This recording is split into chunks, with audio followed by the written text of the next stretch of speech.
Johnny Kickback. That's the nickname birders have for the fox sparrow. Since the sexes look alike, I think I'll give this one a female name, Bouncing Betty. That was what soldiers in World War II called German grenades, and this little sparrow lobs a lot of them. Now, I'll admit that it's just a sparrow, nothing to get your heart rate elevated, though I gotta say that this one has more pizzazz than most of them. Not only does its foxy color stand out, but it's the sod-spraying champion, with kicking as frenetic as a tap dance routine. Now, most other sparrows kick only when they have to.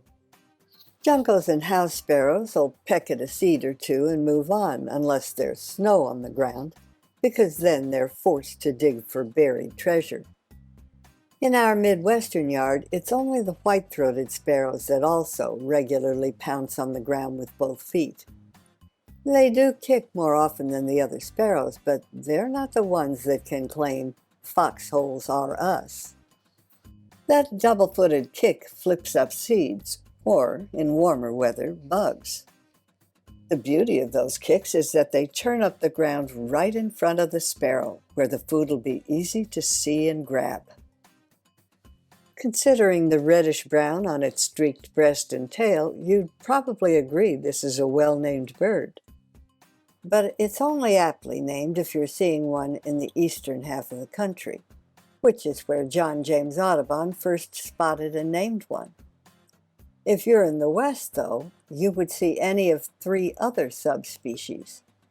Every one of them will still have that heavy streaking on the breast with a stick pin in the center, but they won't have the foxy red color.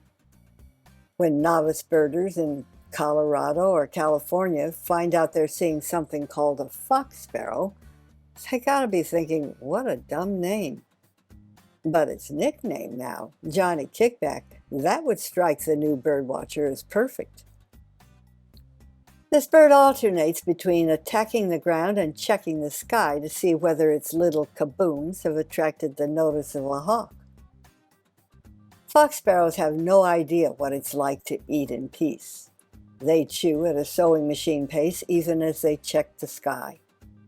So it shouldn't surprise anybody that the bird prefers to hide in dense brushy cover.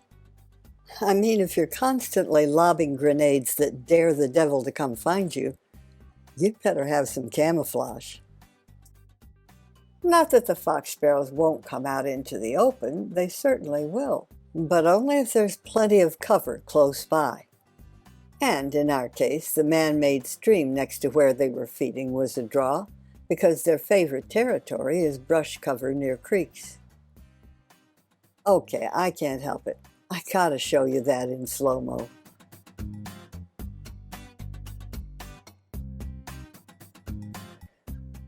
This loner sparrow doesn't flock like the white-throats, juncos, and house sparrows, and it's bigger than most sparrows, even bigger than a white-throated, so it will sometimes, of course, boss its neighbors around, or get pushy with another fox sparrow.